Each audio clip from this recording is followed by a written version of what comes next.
नमस्कार दोस्तों, मैं स्मित मिश्रा स्वागत करता हूं एक बार फिर से आप सभी का एमजेटी एजुकेशन में। साथियों, पाकिस्तान को सऊदी अरेबिया और कतर मिल करके $5 बिलियन या कहें कि 46,500 करोड़ के आसपास की धनराशि देने जा रहे हैं। लेकिन ये क्यों देने जा रहे हैं ऐसे समय में, ये जानना बहुत जरूरी है क्योंकि इसके पीछे की कहानी काफी लंबी है। एक्चुअल में यूएई ने जो लोन दिया था इससे पहले पाकिस्तान को, उस लोन की डेडलाइन आ चुकी है और यूएई ने धमकियां दी हैं कि भाई इसको तुरंत से तुरंत हमें वापस करो जो भी हमने पैसे दिए थे। इसी बीच में इससे पहले अभी एस जयशंकर साहब का, भारत के जो विदेश मंत्री हैं, यूएई में दौरा था और दौरा करके वापस आए हैं। जब भी ये कहीं पर दौरा करके आते हैं तो फिर बवंडर होता ही होता है, खास करके पाकिस्तान जैसे देशों के लिए। खैर, भारत का काम भी इस समय नारद की तरह है, नारद मुनि की तरह। जहां भी जाता है जाकर जैसे लौटता है वैसे ही युद्ध शुरू हो जाएगा, या तो कोई बड़ी डेवलपमेंट शुरू हो जाती है। जैसे आपने देखा था पीएम मोदी का इजराइल दौरा था और वहां से लौट के आए तो उसके बाद अटैक शुरू हो गए थे। खैर, यहाँ पर 46,500 करोड़ की ये कहानी सुनेंगे जिसके बाद पाकिस्तान की खूब फजीहत हो रही है। पाकिस्तान जो है, इसने लोन ले रखा था खूब भर भर करके यूएई से। ऐसे में दुनिया में बहुत सारे देशों से भी लोन ले रखा है इसने, लेकिन यूएई से जो लोन लिया था, यूएई ने अभी क्या किया है, अपनी पॉलिसीज में कुछ चेंजेस किए हैं, कुछ बदलाव किए हैं। उसको डिटेल में जानेंगे, समझेंगे। न्यूज़ यहाँ पर यह बनती है कि देखिए, सऊदी अरेबिया और कतर जो हैं, ये $5 बिलियन का सपोर्ट करने के लिए राजी हो चुके हैं। किसको सपोर्ट करने के लिए? पाकिस्तान को, क्योंकि अभी जो डेप्ट रीपेमेंट है इसका प्रेशर बढ़ रहा है यूएई की तरफ से।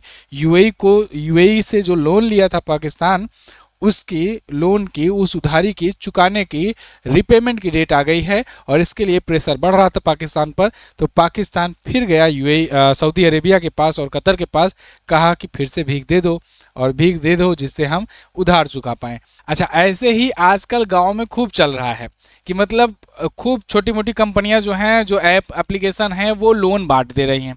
अब लोग जो हैं अपनी ज़रूरतों को पूरा करने के लिए, सोशल मीडिया में दिखावा करने के लिए लोन तो ले रहे हैं, अपनी ख्वाहिशें खूब पूरा कर रहे हैं, उसको दिखावापन करने का। इसके बाद जब चुकाने की बारी आती है तो वो क्या करते हैं, दूसरी कंपनी से लोन ले लेते हैं और आसानी से आजकल मिल भी जा रही है, बहुत सारी डिजिटल लेंडिंग कंपनियां भी हैं। तो दूसरे से लोन लेकर के दूसरे का चुका रहे होते हैं। ऐसे ही पहले क्रेडिट कार्ड में खेल चलता था, तो एक जगह से लेकर के दूसरी जगह लोन चुका रहे हैं। यही हालत कुछ आज के टाइम पर पाकिस्तान की हुई है। ये एक जगह का लोन चुकाने के लिए दूसरी जगह से लोन ले रहा है। अब ऐसे ही अभी ये सऊदी अरब से लेकर के यूएई को चुकाएगा। अभी 2 महीने पहले ही शहबाज शरीफ ने एक बात बोली थी, जा करके भरी सभा में बोली थी अपनी जनता के साथ कि देखिए, पाकिस्तानी पीएम ने कहा, कर्ज मांगने में अब शर्म आती है। दूसरे देशों से के सामने हमारा सिर झुका रहता है, उनकी शर्तें मानना हमारी मजबूरी हो जाती है। ये खुलेआम इन्होंने कहा, पब्लिकली इन्होंने कहा शहबाज शरीफ ने, कि जब भी जहां भी हम कर्ज मांगने जाते हैं हमारा सर झुका रहता है और उनकी शर्तों पर हमें मांगना रहता है, क्योंकि हमें पैसे की बहुत ज़रूरत रहती है।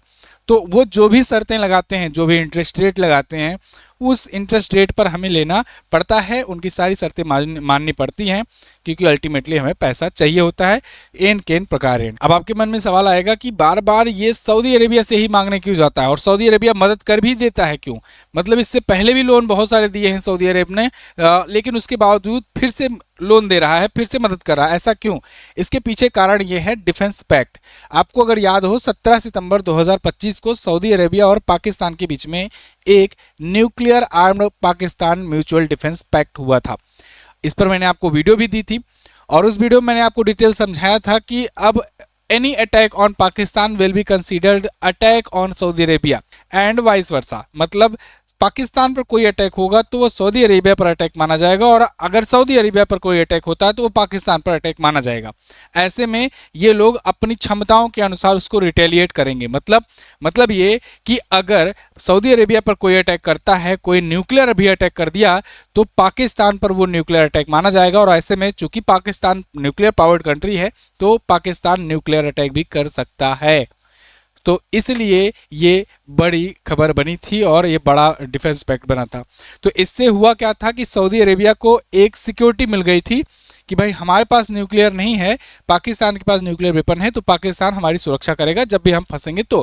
क्योंकि सऊदी अरेबिया को आभास था कि ईरान आने वाले दिनों में हम पर अटैक करेगा, और हुआ भी वही।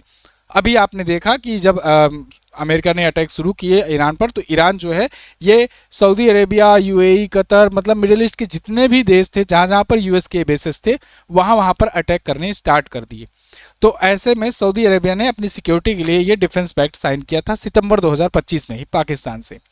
अच्छा, तो जब सिक्योरिटी की गारंटी पाकिस्तान से ले रखा है तो पाकिस्तान बदले में क्या करता है, पाकिस्तान चूंकि सऊदी अरब के पास खूब पैसा है तो पाकिस्तान बार बार भीख मांगता रहता है इसी न्यूक्लियर को दिखाकर। मतलब आप समझो, पाकिस्तान आज तक जिंदा बचा हुआ है तो इसका कारण यही है कि इसने चाहे जिस भी प्रकार से चोरी से, चाहे जैसी प्रकार से न्यूक्लियर वेपन बना लिया था, जो वही एक सबसे बड़ा कारण है। नहीं तो आज मतलब मैं आपको ये बता रहा हूँ, भारत अगर ना भी किया होता कब्जा ना, तो तालिबानी या फिर बलूचिस्तान लिबरेशन आर्मी, ये लोग पाकिस्तान पर आज झंडे अपने लहरा रहे होते। पाकिस्तान की हालत इतनी खराब है, मतलब उनका जो सिस्टम है पूरा का पूरा वो इतना ज़्यादा भ्रष्ट है और इतना लचर व्यवस्था है, कोई भी उस पर आराम से कब्जा कर सकता है। यही कारण है कि बार बार उस पर सैन्य शासन भी चल जाते हैं, सेना का शासन हो जाता है। डेमोक्रेसी बिल्कुल नाम मात्र है, लेकिन बस वही न्यूक्लियर वेपन होने की वजह से बार बार वो अपने आप को बच जाता है, मतलब बार बार कोई बड़ा देश उस पर अटैक करने से रुक जाता है। तो अब उसी न्यूक्लियर का ये लोग बार बार फायदा उठाते हैं।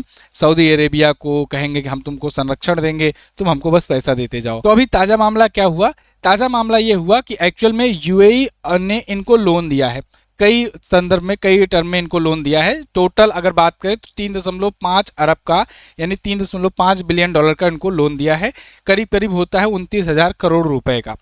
तो इसमें ये इसका कर्ज चुकाने की डेट आ गई है और पाकिस्तान ने अब कहा है कि 11, 17 और 23 अप्रैल को ये अलग अलग टर्म में, अलग अलग किस्तों में ये कर्ज चुकाएगा।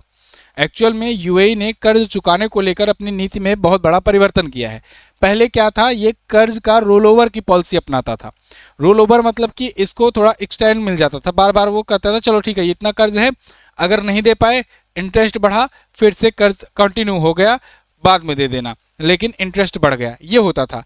लेकिन अब यहाँ यूएई ने ये बदल करके अब शॉर्ट टर्म एक्सटेंशन शुरू कर दिया कि अब रोल ओवर नहीं होगा, अगले साल के लिए नहीं जाएगा, थोड़े थोड़े दिन के लिए ही करेंगे हम लोग और शॉर्ट टर्म में ही करके एक्सटेंशन करके पूरा पूरा पैसा लेंगे। मतलब अब हमें पैसे की नीड है, क्योंकि यूएई की भी अपनी ज़रूरतें हैं। यूएई ने देखा कि पिछले दिनों में ईरान जो है बिल्कुल नहीं मान रहा है। America in middle east countries को सिक्योरिटी देने के लिए इतने दिन से अपने बेसेस वगैरह बनाकर रखा था, लेकिन ईरान बिल्कुल नहीं डरा और उन सब जगहों पर अटैक किया। अब यूएई को बात समझ में आ गई है कि भाई अब हम अमेरिका के पिछलग्गू बनकर नहीं रह सकते, हमारे पास पैसा है, हमने जिनको जिनको लोन बांट रखे हैं उनसे भी पैसा अपना वापस लो और अपना एयर डिफेंस सिस्टम मजबूत करो। जब तक अपना खुद का एयर डिफेंस सिस्टम मजबूत करके नहीं रखेंगे तब तक ईरान जैसे देश अटैक करते रहेंगे, यूएस बार बार धमकियां देता रहेगा और कुछ ग्राउंड लेवल पर काम नहीं करेगा। तो अब इससे देखना यूएई जो है अपने आप को, अपनी सैन्य ताकत को मजबूत करने का काम करेगा और जहां जहां उसने लोन बांटे हैं वो लेगा भी, ठीक है। अच्छा, ये अमाउंट यूएई के लिए, भारत के लिए चाहे भले ही बहुत बड़ा ना हो, लेकिन पाकिस्तान के लिए कितना बड़ा है इसको आप ऐसा जानकर रखिए कि पाकिस्तान का विदेशी मुद्रा भंडारण टोटल जो है वो 16.4 बिलियन डॉलर है। मार्च के अंत तक का अगर डाटा मैं बताऊं तो 16.4 बिलियन डॉलर में से अगर कोई 3.5 बिलियन डॉलर अगर ले अपना वापस ले ले तो बचेगा लगभग 12, साढ़े 12 या 13 बिलियन डॉलर के आसपास में। तो 13 बिलियन डॉलर इनके पास टोटल बच जाएगा विदेशी मुद्रा भंडारण।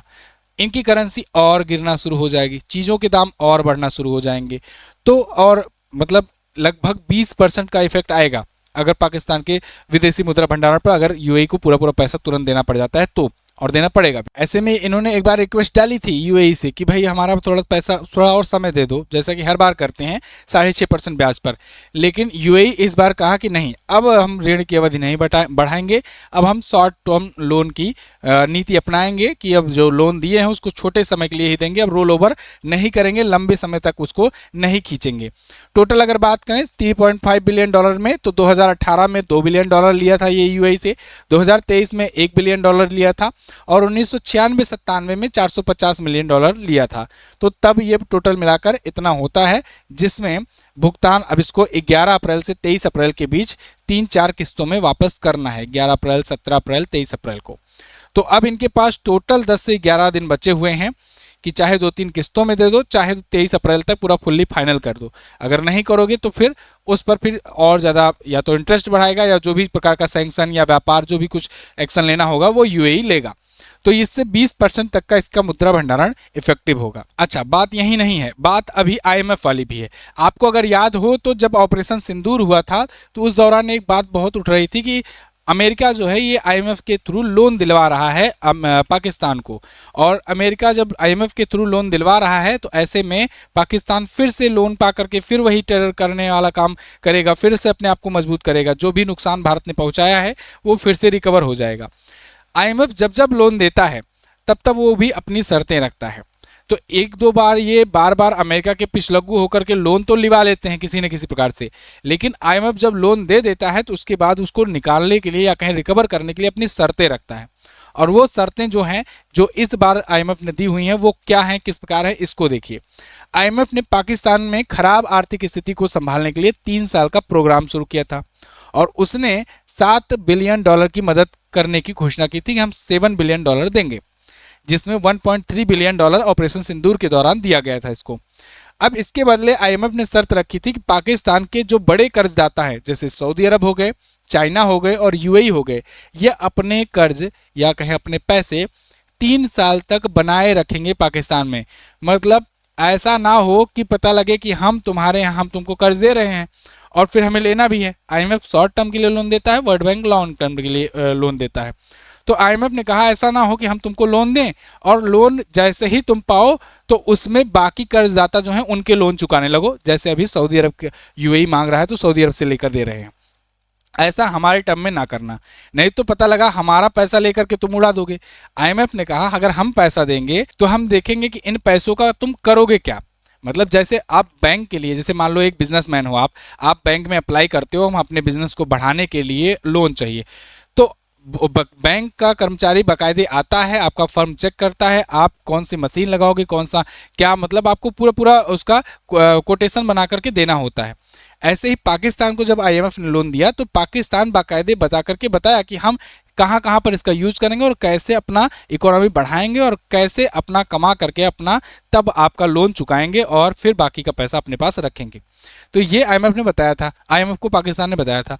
आईएमएफ ने वहाँ पर शर्त ये रख दी कि ऐसा नहीं होना चाहिए कि ये 3 सालों में जब ये प्रोग्राम शुरू करेंगे इन्हीं बीच तुम बाकी के कर्जदाताओं के इसमें कर्ज चुकाने लगो। जितने बड़े बड़े कर्जदाता हैं ये अपने पैसे तुम्हारे यहाँ रखे रहेंगे, इस बार की हमें सिक्योरिटी दो। अब इसमें सऊदी अरब तो चलो ठीक है, न्यूक्लियर वेपन के चक्कर में, सिक्योरिटी के चक्कर में पैसा रखा रहेगा। चाइना जो है ये भी भारत को चेक पर रखने के लिए पाकिस्तान को के पास पैसा रखा रहेगा। यूएई बचा, यूएई ने ये अभी अपनी पॉलिसी चेंज करके पैसा मांगना शुरू कर दिया। जब पैसा मांगना शुरू कर दिया तो अब यहाँ पर आ जाता है एक नया प्लेयर, वो प्लेयर है कतर। कतर आ जाता है और कहा जा रहा है कतर यूएई की जगह लेगा और यूएई के जितना पैसा जो है कतर रख करके कतर एक मेंबर बना रहेगा। 3 कर्जदाताओं की बात की गई थी आईएमएफ के द्वारा कि ये 3 बड़े कर्जदाता कम से कम रहने चाहिए। तो अब तीसरे करदाता के रूप में यूएई बाहर आ रहा है, उसकी जगह पर कतर ले रहा है। तो ये पाकिस्तान ने चाल चली है, कहीं खेल खेला है ऐसे समय में जब यूएई अपना पैसा वापस मांग रहा है। फिलहाल इनका वही काम है कि एक जगह से लोन लेकर के दूसरी जगह लोन चुकाओ। कोई ऐसा इंफ्रास्ट्रक्चर बिल्डअप नहीं है जिससे रेवेन्यू जनरेट हो सके, ना ही इनके यहाँ कुछ ऐसा यूपीआई जैसा मॉडल है या निर्मला ताई जैसी वित्त मंत्री हैं जो जीएसटी वसूल लें, है ना। खैर, पाकिस्तान और सऊदी अरब के बीच में ये जो डिफेंस पैक्ट हुआ है इसकी भी खूब खिल्ली उड़ी थी पिछले दिनों में, जब सऊदी अरब के बेसिस पर और फिर सऊदी अरब के बेसिस से उठ करके जब वहाँ के यूएस के सैनिक सऊदी अरब के होटलों में जा करके रुक रहे थे तो उनके होटलों पर अटैक हो जा रहे थे। और ऐसे में जब धमकियाँ ये भी मिल रही कि उनके वाटर प्लांट पर अटैक होगा, वाटर प्लांट अगर अटैक हो जाएगा तो मतलब कि वो लोग पानी पीने के लिए तरस जाएंगे, उस पर अटैक करने की धमकी ईरान दे रहा है। तो अब ऐसे में सऊदी अरब वगैरह डरे हुए हैं, तो पाकिस्तान से ये बना करके रखना चाहते हैं ये अपना रिश्ता। इसीलिए पाकिस्तान को जो भी चाहिए वो दे रहे हैं, भाई ले जाओ अपना, बस न्यूक्लियर जब तक तुम्हारे पास है तब तक हम तुम्हें जिंदा रखेंगे, तुम्हें मरने नहीं देंगे और इसी बहाने हमारी भी सिक्योरिटी हो जाया करेगी। खैर, अब पाकिस्तान के वित्त मंत्री और आईएमएफ की मीटिंग भी हो रही है वाशिंगटन में। 13 से 18 अप्रैल के बीच में कई सारी मीटिंग्स भी है। इसी में वर्ल्ड बैंक से भी मीटिंग होगी, आईएमएफ से भी होगी। तो हो सकता है वो 7 बिलियन में से कुछ और बिलियन डॉलर आईएमएफ फिर से दे दे पाकिस्तान को, और वर्ल्ड बैंक से भी, निवेशक से, इन्वेस्टर से भी और ज़्यादा मीटिंग्स चलेंगी। लगभग 50 से ज़्यादा बैठकें होंगी और हाई लेवल की, तो उसमें हो सकता है कुछ और पैसे इसको भीख में मिल जाए। कुल जमा बात ये है कि ये बस केवल इधर का कटोरा लेकर उधर दौड़ता है और कहीं ना कहीं मिल जाए पैसा, बस इसी के चक्कर में रहता है पाकिस्तान। अब फिर से वही शहबाज शरीफ वाली लाइन याद करो कि दुनिया भर में जब भी हम जाते हैं कर्ज मांगने तो सर झुकाए रहते हैं और उनकी शर्तें हमें माननी पड़ती हैं, बहुत ज़्यादा शर्म आती है वगैरह वगैरह। ये सब मैं इसलिए बता रहा हूँ क्योंकि पिछले 2-3 दिनों में जब ये पीस टाक कराए थे ये लोग होस्ट, तो काफ़ी ज़्यादा इनका मनोबल बहुत ज़्यादा बढ़ गया था, बहुत अपने आप को हवा में उड़ रहे थे। तो जो लोग भी ऐसे कमेंट करें उनके पास ये वीडियो शेयर कर दीजिएगा, रियलिटी पाकिस्तान की उनके सामने आ जाएगी। खैर, आपको ये वीडियो कैसी लगी है आप कमेंट करके जरूर बताइएगा। अगर ऐसी एनालिसिस और देखना चाहते हैं चैनल को सब्सक्राइब कीजिए। अगर आप किसी एग्जाम की तैयारी कर रहे हैं और जीके जीएस में आप परेशानी होती है अगर आपको, तो आप हमसे जीएस सफलता बैच के माध्यम से पूरा कंप्लीट जीएस पढ़ सकते हैं।